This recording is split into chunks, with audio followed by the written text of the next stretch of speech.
Hola, ¿qué tal? Antes de iniciar este episodio, me gustaría invitarlos a una mesa redonda que se llama Digitalizar la Cultura, en la que participará nuestro querido y admirado Andrés Vargas Russo como parte de las actividades de Museos 3.0, una iniciativa del Museo Nacional de Arte que abre un espacio para reflexionar sobre la manera en que se han integrado las nuevas tecnologías en los procesos de preservación, difusión y acceso al patrimonio cultural. Esto va a tener lugar el 22 de marzo a las 11:30 de la mañana en el Salón de Recepciones del MUNAL, es decir, del Museo Nacional de Arte. Las actividades del 22 y 23 de marzo tienen un costo de recuperación de 300 pesos por los 2 días.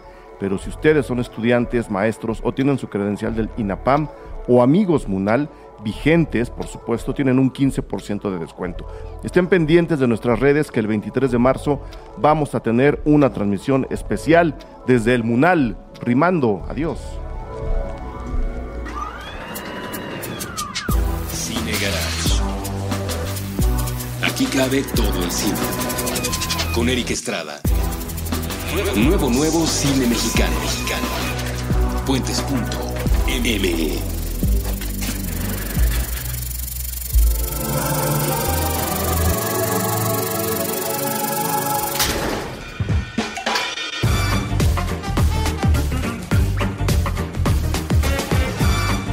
Hola, muy buenas, yo soy Eric Estrada, les doy la bienvenida a un episodio más del nuevo cine mexicano. Tenemos nuevamente estudiantes y ex estudiantes del CCC.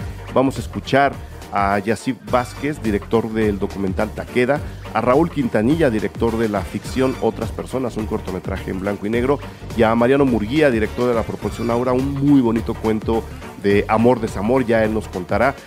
Las 3 películas fueron parte de la muestra CCC 2018 que estuvo en la Cineteca en el mes de febrero. Entonces, lo que estamos haciendo es invitar a los directores de la escuela a que nos cuenten lo que hay detrás de sus películas. Este es el caso de Taqueda, Otras Personas y La Proporción Aura. Vámonos con historias del CCC número 3. Ahora sí, vámonos con el episodio de esta tarde y le voy a dar la bienvenida ya para entrar en materia, porque hoy hay mucha tela, hay mucho tema.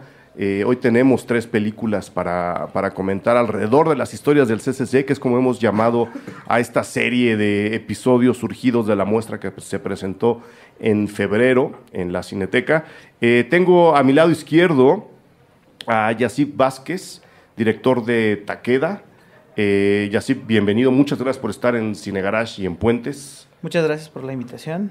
No, hombre, cuando quieras. Del otro lado, enfrente, está Raúl Quintanilla, director de Otras Personas. Muchísimas gracias por venir, Raúl, bienvenido. Gracias a ti, Eric.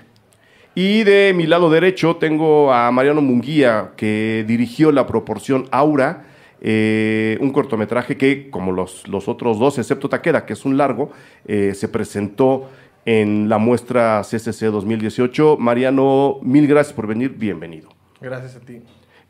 Bueno, ya más o menos les comenté cómo hemos hecho los otros episodios. No sé por dónde les gustaría comenzar. Ya sé que quien entrevista tiene que lanzar la pregunta, pero si alguien tiene alguna idea como para arrancar, todas son bienvenidas. Yo de entrada quiero decir que contando estas 3 películas, me la he pasado muy bien revisando cada uno de los trabajos que este año presentó el CCC en la muestra 18. Y me entusiasma mucho encontrar, como es el caso de esta tarde, películas completamente diferentes, o sea, que en realidad no tienen nada que ver una con la otra. Y tomando en cuenta que en el CCC, ya sé que son de diferentes generaciones, pero tomando en cuenta que se trabaja por generación y que prácticamente se ven todos los días y que acaban trabajando todos con todos en algún momento, ¿cómo se salva una idea para decir, esta es mi película y no la de nadie más? Ya sé que son algunas de estas, no sé cuáles son trabajos finales, pero aún así creo que ir hilando la idea para sacarla y luego ponerla en la mesa y decir, esta es mi película, debe costar trabajo o es un proceso de iluminación que el CCC ha desarrollado como arma secreta en los últimos 25 años. ¿Cómo le hace uno para rescatar su propia idea de tantas que hay en la escuela? Yo creo que al principio, o sea, como en los primeros años, según yo, todas las películas de todos se van pareciendo. Creo que justo... ¿Al revés? Sí, digamos, creo que tus primeros ejercicios, tus primeras ficciones que vas haciendo, como que son un poco similares las de todos. A lo mejor las historias son un poco distintas, pero todas están filmadas un poquito igual y como que vas descubriendo un poco el lenguaje cinematográfico y el ABC cinematográfico y las clases de Josco y como que vas así. Y es a partir como de cierta búsqueda, ¿no? O sea, como de diferentes maestros, como de ir encontrando qué es lo que te interesa, que las películas van cambiando, ¿no? A mí esa impresión me da. Sí, yo también creo que tiene que ver mucho esta apertura que hay en la escuela, en la cual te garantizan desde que entras que vas a filmar durante estés estudiando, ¿no? Entonces, a los directores en particular, creo que tienen esta oportunidad todos de filmar y tienen, más bien yo creo que más allá de hacer que su idea sobresalga de las otras, más bien creo que se basa en una competencia de creatividad, entonces por eso hay tanta diversidad de ideas, y creo que sí al principio como que sí es muy parecido, ¿no?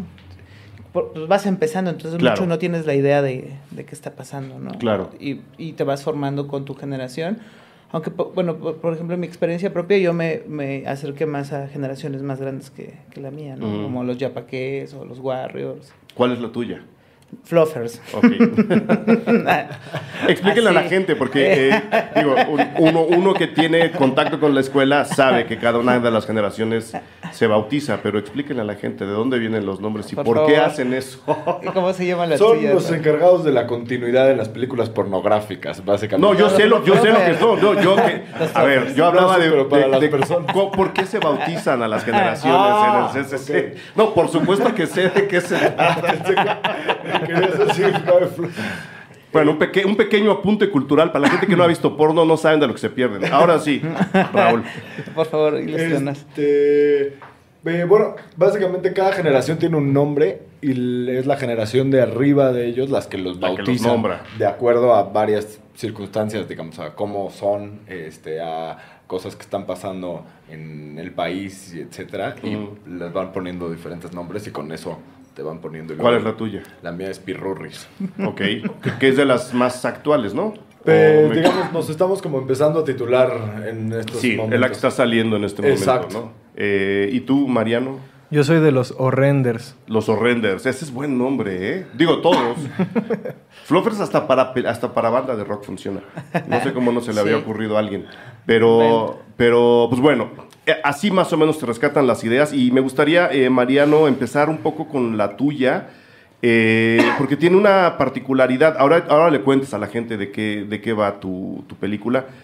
Tiene una particularidad. A la hora de empezar... y me imagino que ese es parte del ejercicio, por supuesto. O sea, no estoy diciendo que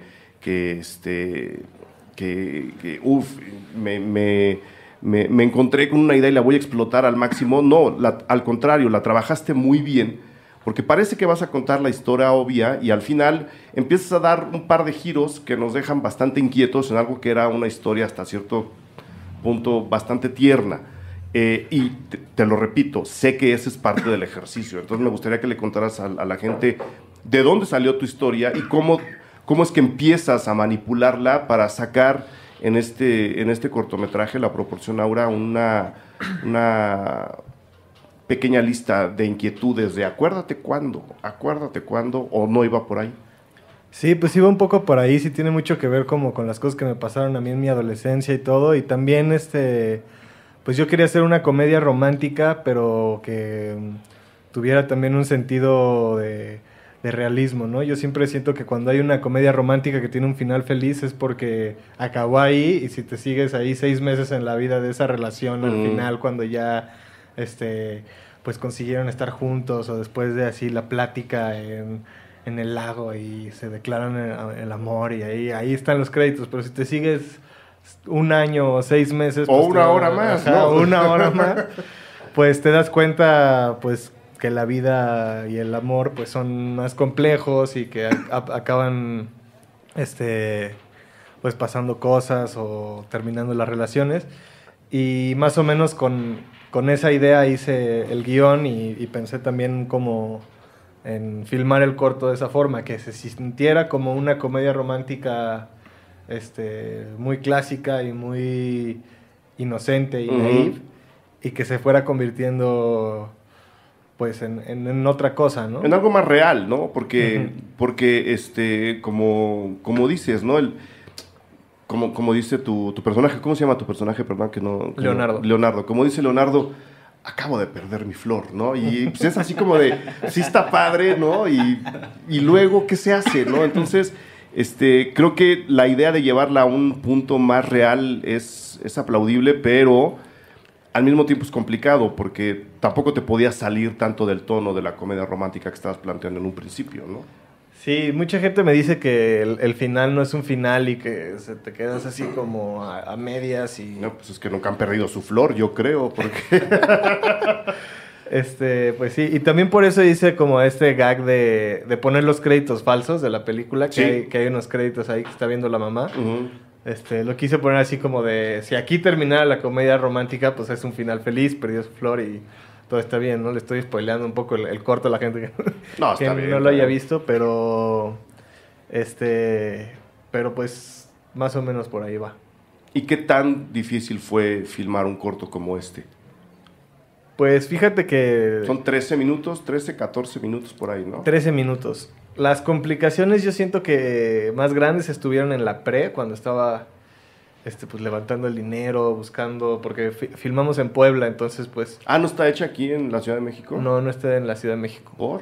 Pues en realidad es necedad, ¿eh? Sí, el maestro de producción siempre me decía, si la quieres hacer en Puebla, porque yo crecí en Puebla y la filmé, la filmé en mi casa de Puebla y en mi escuela y como que quise ahí pues meter esas partes de mi vida real y detalles, pero pues eso complicó a que pues solamente cuando fuera a Puebla podíamos resolver cosas, era como más lento y más complicado y en la pre es donde hubo como muchos problemas de ese estilo, también con la actriz, con Danae, ella llegó 2 días antes de que nos fuéramos a Puebla porque pues había tenido unas complicaciones con la actriz que iba a quedar antes, que era menor de edad y había unas cosas con las que no estaba ahí como, bueno, pues ahí chisme. Pero el punto es que pues me quedé sin actriz 2 días antes y le fui a preguntar a Dan así de, oye, ayúdame, por favor. Y me dijo, no, yo me rifo, o sea. Y lo que estuvo muy bien también es que ella con Daniel, que fue a Daniel desde que lo conocí, como que sentí que podía agarrar muy bien el personaje. Entre ellos dos tuvieron muy buena comunicación, que es algo que no estaba pasando tanto en los ensayos con la otra actriz. Con la otra actriz, no vamos a dar nombres. A Daniel, digo, que tan atrapa bien el personaje que en cuanto lo ves dices, a él es al que vamos a seguir, ¿no? O sea, la historia no es la mamá, aunque parece en la escena del coche la mamá es la que lo va jalando, sabemos que lo vamos a seguir a él. ¿Él ya había hecho algo antes, Daniel? Sí, él había hecho la fórmula del Dr. Funes. Ah, claro, pero hombre, era niño. Sí, no, él no sabía lo que era perder la flor. Sí, ¿no?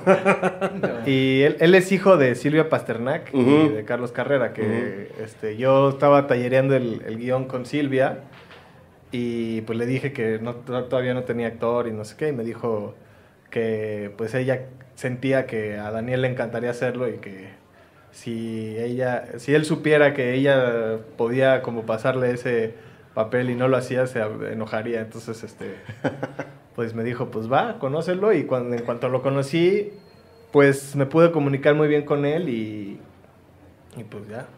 Habiendo hecho tanta autorreferencia, o sea, habiendo filmado en Puebla, habiendo, grabaron, ¿no? Grabaron en tu casa, la casa donde vivías en Puebla, en la escuela, una historia que ya nos dijiste, algo tendrá que ver contigo, número uno, ¿cuál era para ti la importancia extra a lo personal del cortometraje y cómo te fue con la gente y a la hora que te preguntaban cosas que me imagino era como si te lo estuvieran preguntando a ti de tu vida en lugar de estar hablando del corto? ¿Qué tan raro es eso? Sí, es raro, porque la gente que me conoce y como que les he platicado un poco me dicen, entonces sí fue así, ¿qué parte sí es y qué parte no? Y pues en realidad pues ya como quedó el corto, pues es una mezcla ahí de todas las cosas y así el nombre de una persona y esta parte de la relación con otra y así. No es total, así tal cual mi vida, ¿no? Pero para mí era como importante, igual sí está acá muy megalómano, ¿no? Acá como que a meter tantas cosas, pero... Así es esta chamba, tú tranquilo. Ajá, pero también siento que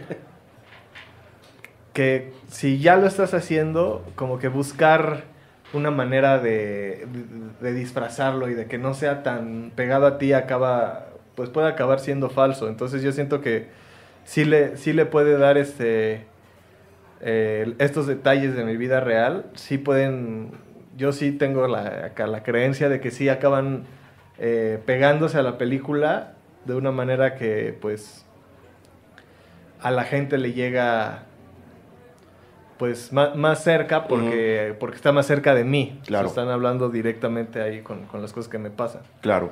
¿Qué tanto de autobiográfico tiene otras personas y qué tanto de autobiográfico? Sé que es diferente porque estamos hablando de un documental, pero algo habrá en tu vida que te haya llevado a hacer Takeda y así, o Raúl, quien quiera responder primero. ¿Qué tanto de mi propia vida, de un pedazo de mi existencia hay en sus trabajos? Bueno, yo en lo particular viendo otras personas detecté muchas cosas autobiográficas de Raúl. De Raúl, pero tú porque ya lo conoces. Lo conozco, no tanto. Cuéntanos tú. Terminé de conocer. Hagamos algo entonces, cuéntanos tú. Aunque Raúl no quiera, lo podemos oír de ti. Me parece un gran intercambio. Sí. No, bueno, digo, alguna vez fui a casa de su madre y conozco muy bien a su mamá. Nos dio clases en el CCC, una gran maestra. Y bueno, viendo el corto, me dio mucha gracia. Igual el de Mariano, creo que son dos cortos muy lindos y sí, muy bien filmados. Cada uno con su estética, pero creo que sí es un gran trabajo siendo estudiantes, como el ejercicio formal que hicieron. Yo a Raúl lo conozco más, entonces los referentes y algunas cosas decía, claro, pues es Raúl, ¿no? Pero bueno, ya Raúl nos contará. Ya que nos cuente cuál de los dos personajes centrales eres tú. Exacto, más bien. Bueno, yo primero respondiendo lo de Yassib. Yassib y yo además como que hemos compartido como rutas de festivales, tanto con mi corto pasado y su tesis, y con y entonces como que siempre nos vamos topando en festivales, y entonces como que vemos. Y a mí lo que me gusta mucho de Takeda, además de que me parece un film muy, muy bonito, es que justo veo... O sea, viendo su corto anterior, Yuvan, que me gustó un montón. Y esto se ve ahí como una clara línea de lo que está buscando Yassib y como dio un crecimiento ahí cinematográfico bien padre. Y sobre otras personas, pues, y como la autobiografía, yo siento que siempre hay un poco de eso, ¿no? Por eso lo pregunto. Sí, creo que siempre, o sea, en todos los trabajos, por más ajenos que seas, por más que de repente hagas una película de época, de unos personajes en el siglo XV, en Austria, siempre pues están como las cosas que... No, pregúntale a Scorsese. Exacto, ¿no? O sea, como que sí siento, o sea, digamos, guardando evidentemente toda proporción con Scorsese, pero sí de alguna manera puedes decir que Giovanni y Takeda son como la misma película, ¿no? Digamos, como que buscan de Giovanni. Exacto, como que buscan siempre como cosas... Como que siempre hay como cierta preocupación esencial ahí. Y en el caso de otras personas, digamos, sí hay como referencias inmediatas, como sí, digamos, filmé en casa de mi mamá, filmé como, básicamente yo quería que fuera una película donde la energía de todos estuviera puesto en la historia y no en andar buscando, y no en el estrés de estar consiguiendo locaciones y etcétera, ¿no? Teníamos poca lana y era lo que podíamos hacer. Y entonces están como esas cosas, y luego a partir justo como de ir metiendo a los demás compañeros de trabajo, también acaban ellos metiendo cosas inmediatamente acaban metiendo cosas. Platícale a la gente cuál es la historia de Otras Personas. Otras Personas es la historia de dos amigos, Fernando y Ana, que básicamente no se atreven como a decirse que se desean y que se quieren y que les gustaría estar con el otro de alguna manera, y entonces... De alguna manera diferente a la amistad que ya llevan algunos años. Exacto. Supongo, ¿no? Y entonces deciden establecer un juego de roles donde pretenden ser otras personas y establecen diferentes dinámicas amorosas y sexuales, y eso les va complicando un poquito la amistad previa que tenían. Es decir, tú, igual que Mariano, ¿tampoco crees que el amor tenga un final feliz? No, yo justo sí creo que sí. Creo que justo como que los juegos de roles luego, o sea, como que los juegos de roles y esto que siempre acaba pasando un poco como empieza una relación que eres medio farsantón y empiezas diciendo que te crees mejor tipo de lo que eres y entonces como que te estás ahí como en ese proceso de seducción y etcétera, te vas como vendiendo como si fueras otra persona y acabas sacando el cobre siempre, pues, ¿no? Entonces creo que si uno es más honesto, sí se puede tener un final mucho más feliz, pero pues digamos, partiendo de la mentira, creo que es un poquito complicado. ¿Por qué en blanco y negro, Raúl? Hay que decirle a la gente que de los tres de hecho, de todo lo que he visto hasta ahora del CCC, es la única película en blanco y negro. O sea, de lo que he visto hasta ahora. Pero sí. de este programa, ¿no? No, de los otros dos programas que he hecho a sé que le aviso a la gente, van a venir más. Okay. No he visto las otras películas, pero de lo que he visto hasta ahora, que son con la de ustedes 3, 6, 8, es la primera en blanco y negro que veo. Pues mira, la verdad, te voy a contar como las dos versiones. Uno, cómo fue el proceso y cómo lo acabamos decidiendo. Las dos versiones, la que le dije a los profesores y la real. Exacto.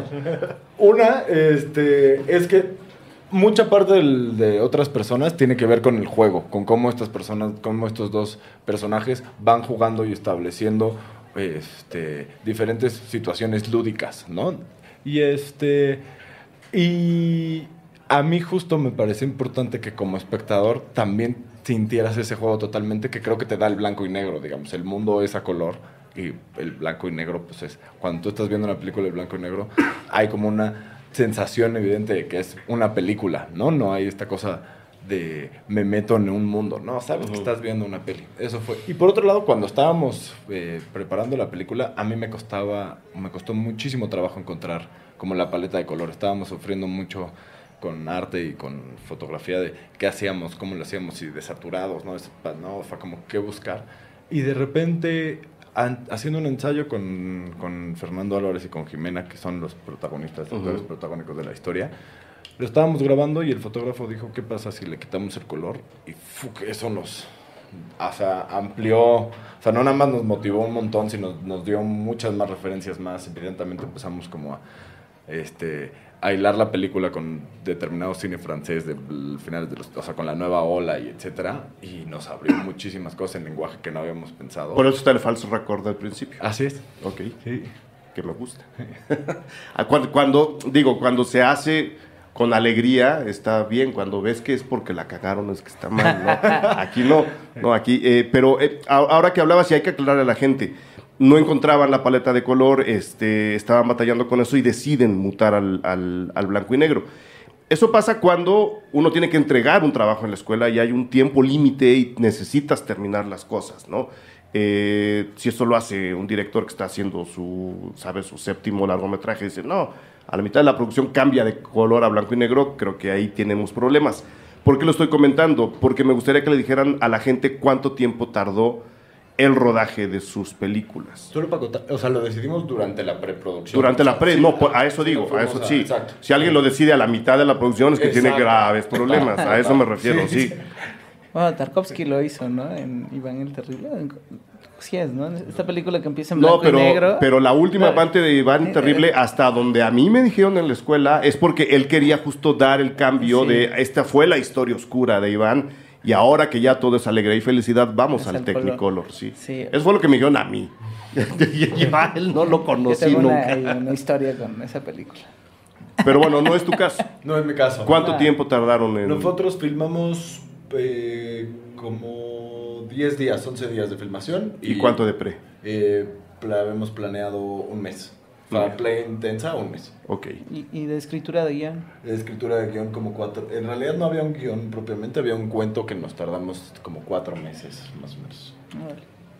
Pero a la hora de filmar sí había guión. Sí había un guión. Una guía, ¿no? Exacto. Una guía, pero básicamente con el que trabajamos todos fue como con un cuento y, digamos, luego hicimos el ejercicio de interior-exterior, separarlo por secuencias. Claro, pero los actores, ¿qué tan marcado tenían el diálogo? Poco. Ajá. En realidad trabajamos mucho con improvisación y lo que hacíamos había secuencias que yo consideraba clave. Y entonces esos guiones esos diálogos se los entregaba ese día de llamado.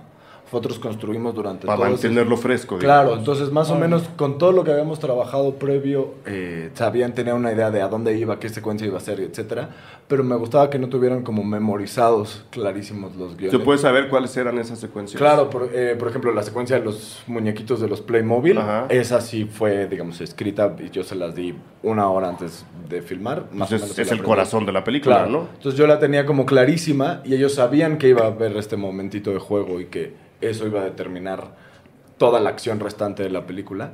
Y esa fue una de las secuencias. Y por ejemplo, y otra secuencia que fue totalmente improvisada fue cuando ellos van en la carretera, las dos de la carretera, cuando van cantando, adivinando canciones y cuando van hablando de qué hubiera pasado con ellos en la preparatoria. Eso fue totalmente, digamos, dramaturgia de Jimena y de Fernando. Yo como guiándolos un poco. Ok. Oye, nada más. Dime. Esa canción es Ain't No Mountain High, ¿no? Esa ¿verdad? canción es Ain't No Mountain High Love. Sí. Marvin Gaye. Es parte del ejercicio de la película, adivinar también lo que está cantando Jimena. Me intriga mucho el personaje de Fernando. Llega a tener tonos muy oscuros de repente, ¿no? Llega a ser una persona que te imaginas en estallidos de violencia prácticamente incontrolable, ¿no? No sé si estabas buscando o mostrarlo como una posibilidad del personaje para dejarnos también al final un poco agitados, o se fue dando a la hora de estas improvisaciones, porque parte de lo que hay lo libera un poco de esta presión, le quiero decir a mi amiga que pues sí me gusta, es justo ser otra persona. Pero a la hora de ser otra persona entierra aspectos oscuros bien preocupantes para una relación como supuestamente nos la están planteando aquí, mucho más festiva y mucho más luminosa. ¿Qué tanta oscuridad había pensada para el personaje y qué tanta salió a la hora de las improvisaciones? No, eso sí estaba, sí había como rasgos del personaje muy claros que queríamos desde el principio.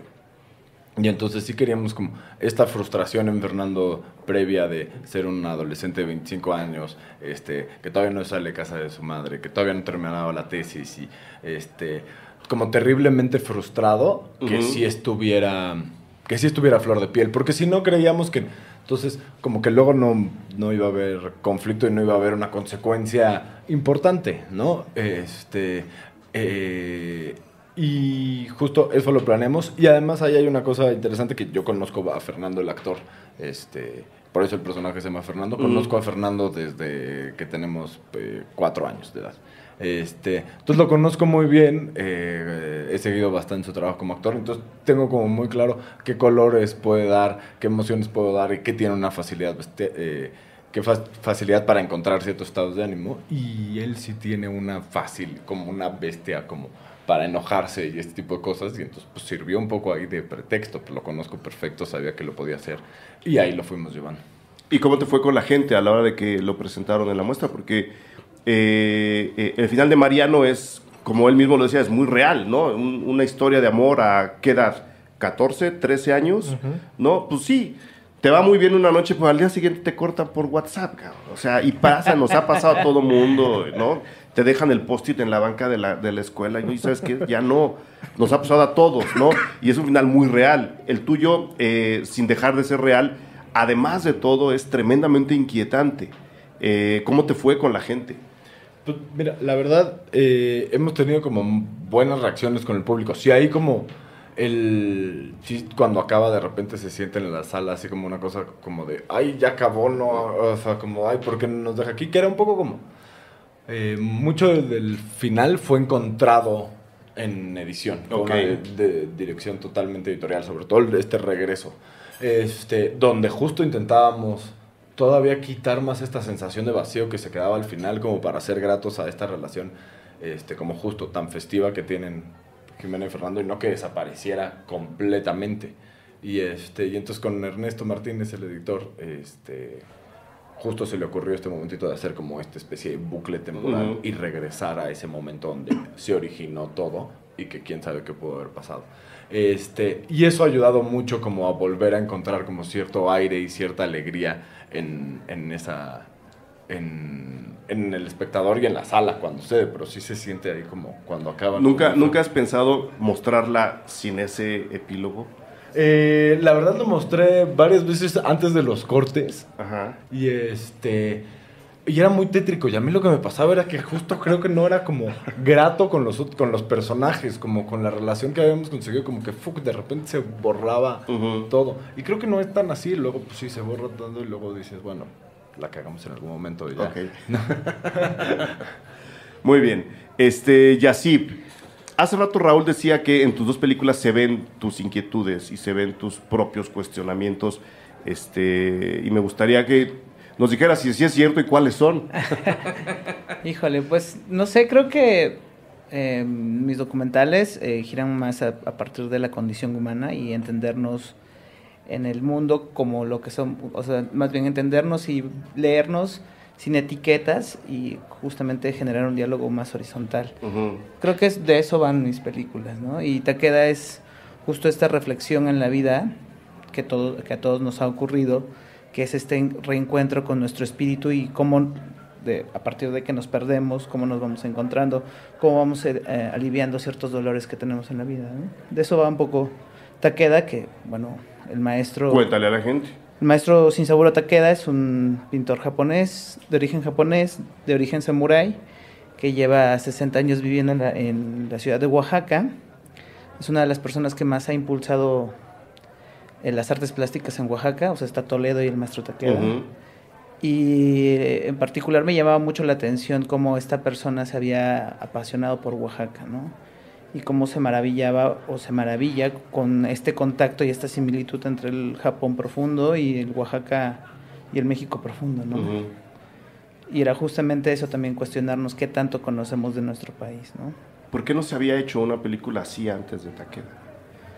No sé, yo creo que el maestro es una persona que no le gusta, es muy humilde, tiene como este ejercicio de humildad constante y está muy entregado a su trabajo y a su docencia. Entonces yo creo que también él no había encontrado la confianza de abrirse de esa manera, y qué fue lo que logramos. Digo, yo lo conozco desde muy pequeño, pero... ¿Y tú vivías ahí? Viví ahí hasta los 18, después me vine al CCC, pero creo que fue ese contacto de cercanía y también de elaborar esta confianza y este vínculo con él, ¿no?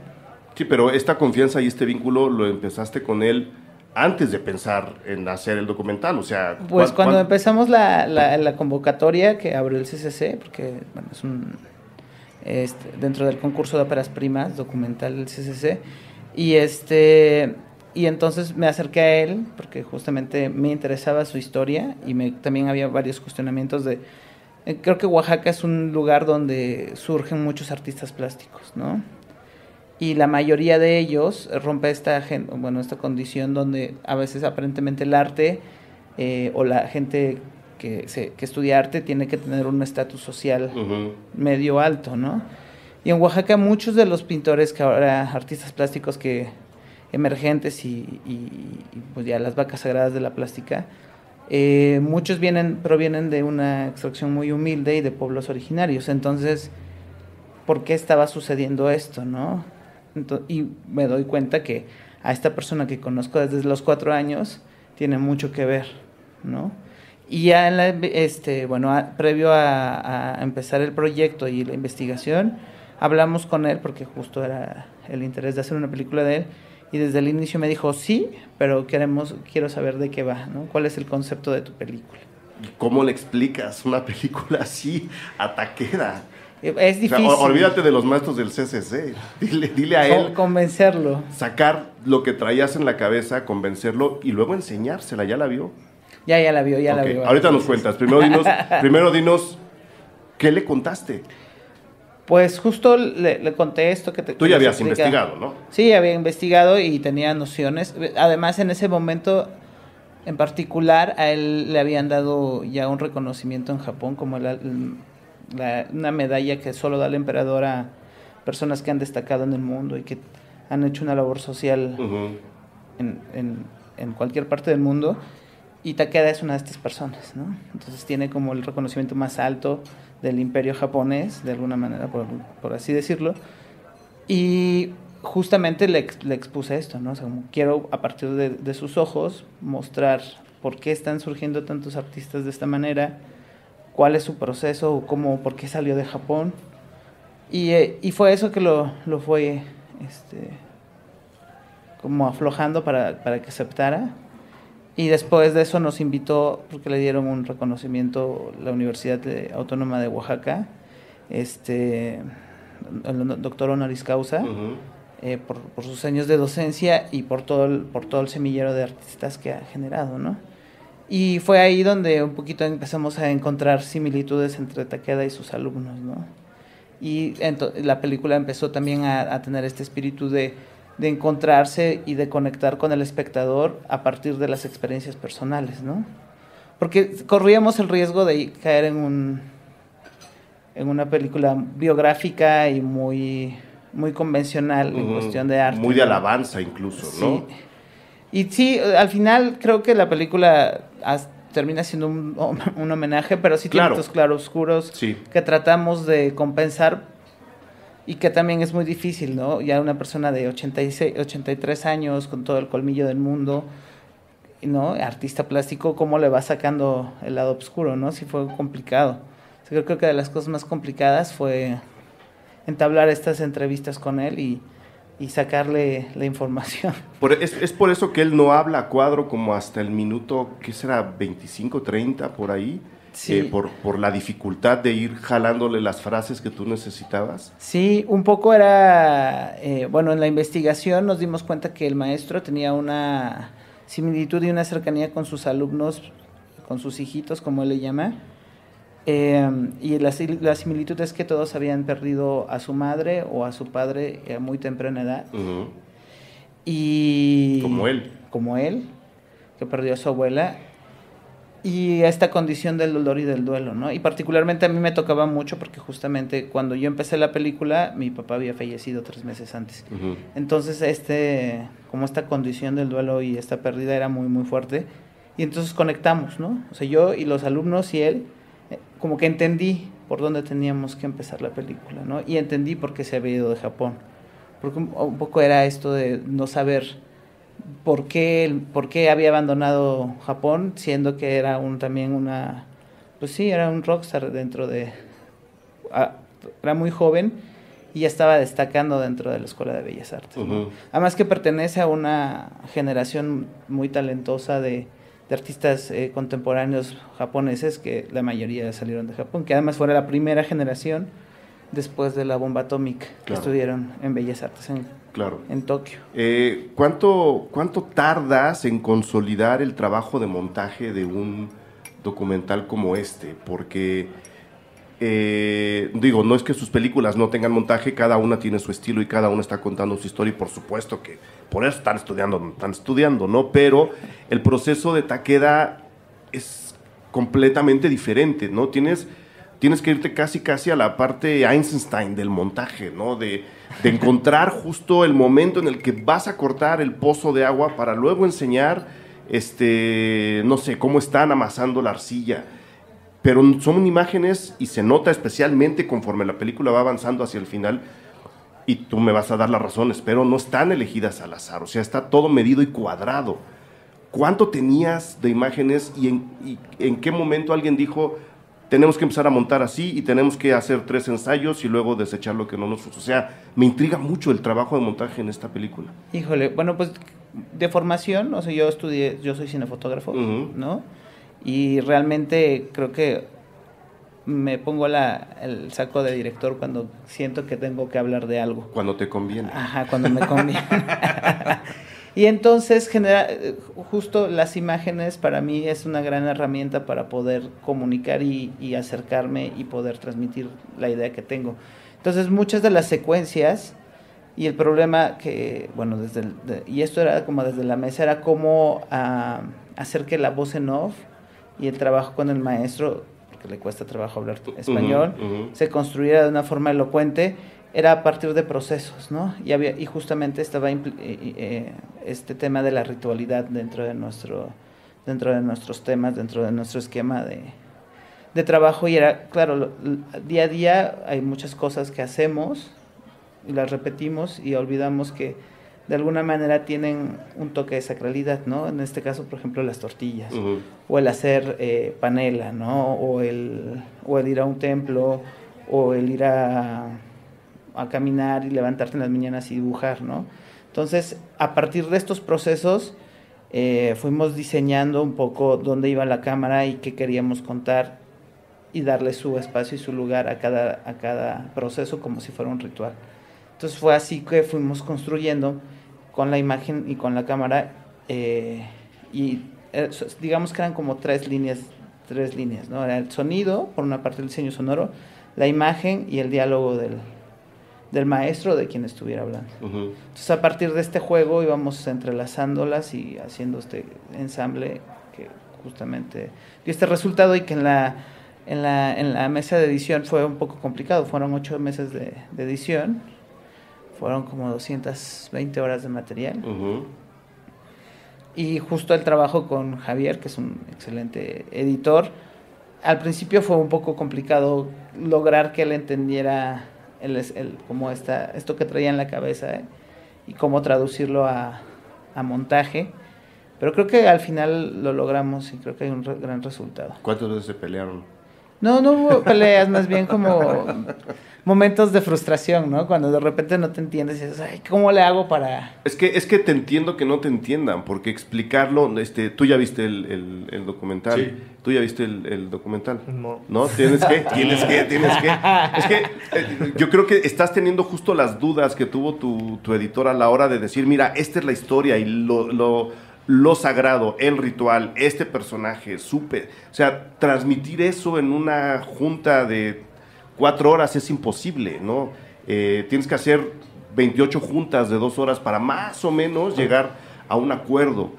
No sé si hay que trasladar tu idea primaria a un storyboard que luego nos guía al montaje, ya habiendo filmado. O sea, sí veo una complicación bien extraña en tu película, con los resultados, complicación para planteársela a las demás. Creo que la inspiración era tan grande que comunicarle la idea a los demás fue tu principal obstáculo. Sí, bueno, y creo que ese es el gran aprendizaje de la ópera prima, ¿no? Como el hecho de cómo entablas esta relación y este diálogo con la gente con la que colaboras, ¿no? Cómo puedes comunicar y que todas las personas estén viendo la misma película que tú, ¿no?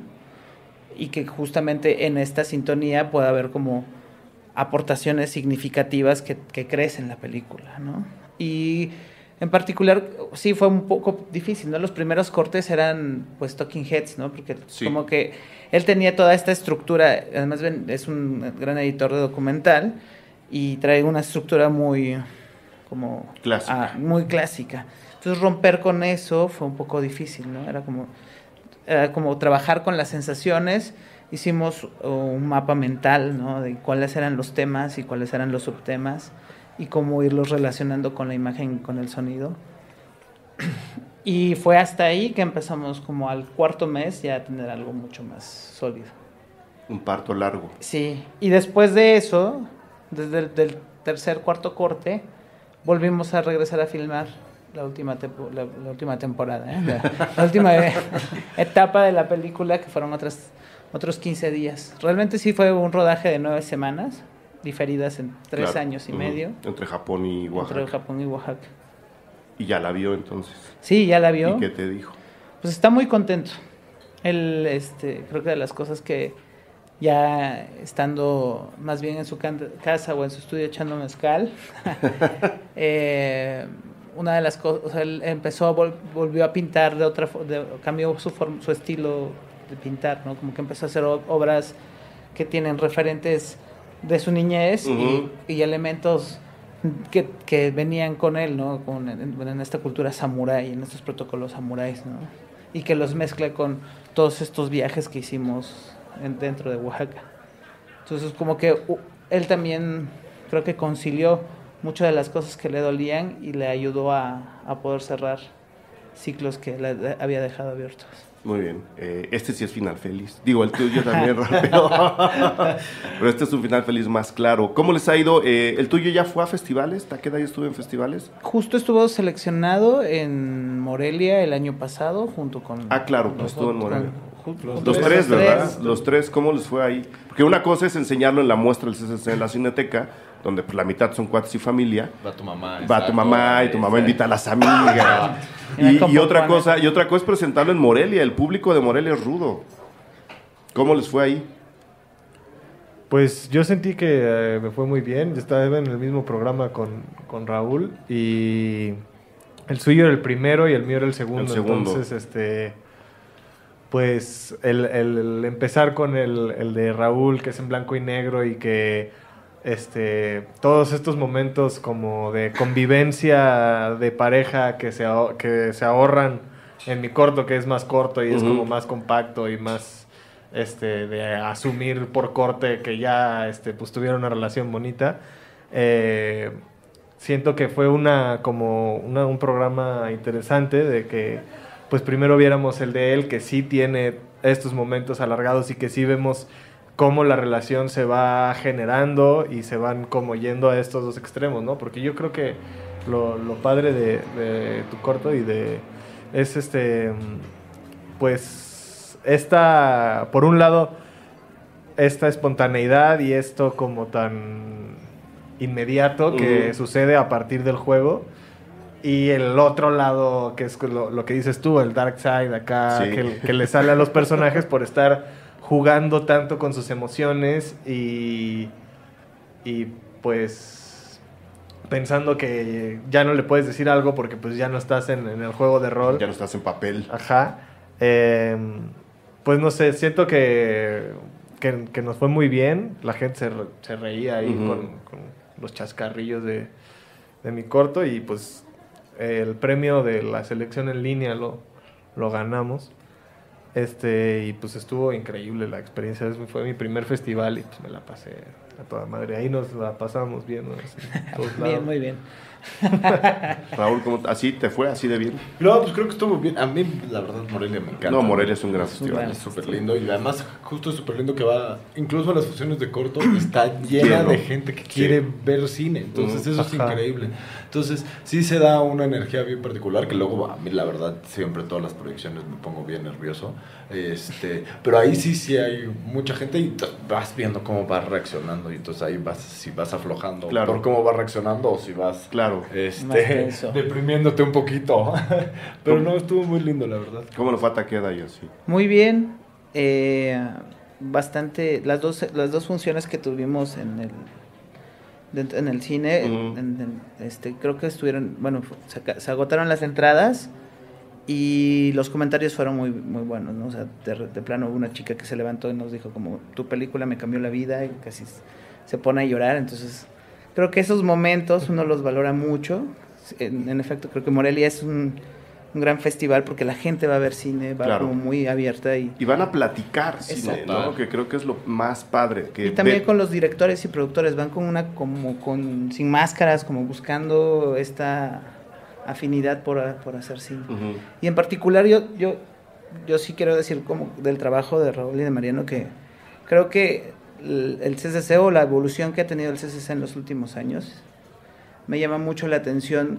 Como creo que es pertinente hablar de otras cosas, de lo que sucede en nuestro país, pero también las propuestas arriesgadas dentro de las escuelas, como son sus cortos, que son historias sencillas de alguna manera, son pero historias de la calle cotidiana. Sí. Y creo que también hablar de eso y hablar de esa condición a partir de estas pequeñas historias genera un diálogo interesante también, ¿no? Creo que es válido también hablar de este tipo de películas, que se estén haciendo ejercicios así, ¿no? Me llamó mucho la atención de la libertad que tiene Mariano al filmar, ¿no? O sea, como una actitud súper desafanada y el crecimiento que ha tenido Raúl, ¿no? Como realizador. Creo que sí para mí es emocionante porque, bueno, yo me he alejado mucho de la escuela. A la hora de salir, pues me fui a trabajar y tal. Y encontrarme con estas nuevas propuestas, no, creo que estoy contento por ello. No, yo también, y eso sí lo quería decir, qué bueno que sacas el tema. De acuerdo, o sea, hay otras cosas que se pueden filmar y hay problemáticas que pueden parecer más grandes o más crueles, ¿no? Pero creo que si de verdad como país queremos empezar a corregir todos esos problemas, dentro de lo que se está discutiendo también está lo que traemos adentro cada uno de nosotros. Y creo que curioso que en esta selección que me mandaron ahora entre Takeda, otras personas y la proporción ahora, pues lo que las 3 películas me están diciendo es, debe haber cosas allá adentro que tú puedes platicar con los demás o que tienes que platicar con los demás. Aquí hay 3 formas distintas de hacerlo, vamos a hacerlo. Entonces, estoy completamente de acuerdo contigo, ¿no? Sí, están los otros temas, están los otros problemas, pero parte de esos problemas también está dentro de nosotros. Si empezamos a rascar en esas emociones, si empezamos a ver qué hay y lo podemos platicar, creo que es parte de empezar a darle solución al problema. Entonces, por ahí quería yo felicitarlos, porque creo que los 3 trabajos lo consiguen cada uno a su manera, ¿no? Son películas completamente diferentes, como lo dije al principio. Entonces, mucha suerte. ¿Algo más que quieran agregar sobre su propia película o sobre la de los demás? Los demás, hablo de toda la muestra, no nada más los que están aquí. Pues que luego hay unos en línea, ¿no? Creo, vean los cortos del CCC en línea, luego hay trabajos increíbles, hay cositas bien padres. ¿En la página del CCC? Creo que en el canal de YouTube del CCC ok. Hay varios cortometrajes que están bien padres, la verdad. Entonces, de repente, si no tienen nada que hacer, luego, además de estar echando Netflix, también, de repente... Métanse al canal. 15 minutos de ver un corto ahí padre, porque hay cosas bien padres, la verdad. A mí luego se me olvida. Y luego vuelves a ver uno de hace no sé cuánto tiempo y encuentras cosas bien padres. La segunda ficción está ahí. Sí, por ahí está. Sí. Muy bien, pues muchas gracias por haber venido, chicos, de verdad se los agradezco. Yacine Vázquez Takeda. ¿Seguirá la película dando vueltas por ahí? Supongo que sí. Ahora vamos a estar como al margen del Festival de Chicago. El Museo de Arte Mexicano de Chicago nos invitó a proyectar la película. Y hay como una colaboración dentro del Festival de Cine Latino en Chicago. Y vamos a estar ahí en abril. Y es por lo menos lo que mientras sigue. Lo que sigue. Raúl, ¿tu película sigue? Pues esperen a ver qué siguiente festival pega, a ver si alguno pega, pero sí, mientras todavía le queda lo que resta del año de vida. Si no organizamos una función por ahí, ¿no, Mariano? Con los 2 cortos. Exacto. Sí, podría ser, ¿eh? Ahí repitiendo esa buena curaduría moreliana que se rifaron. Muy bien, pues mil gracias por venir. Yacine Vázquez, Raúl Quintanilla, Mariano Murguía. Mucha suerte con lo que venga, cualquier cosa que sea, y mil gracias por venir a platicar aquí a Cine Garage. Muchas gracias por la invitación. Gracias. Chao. Chido.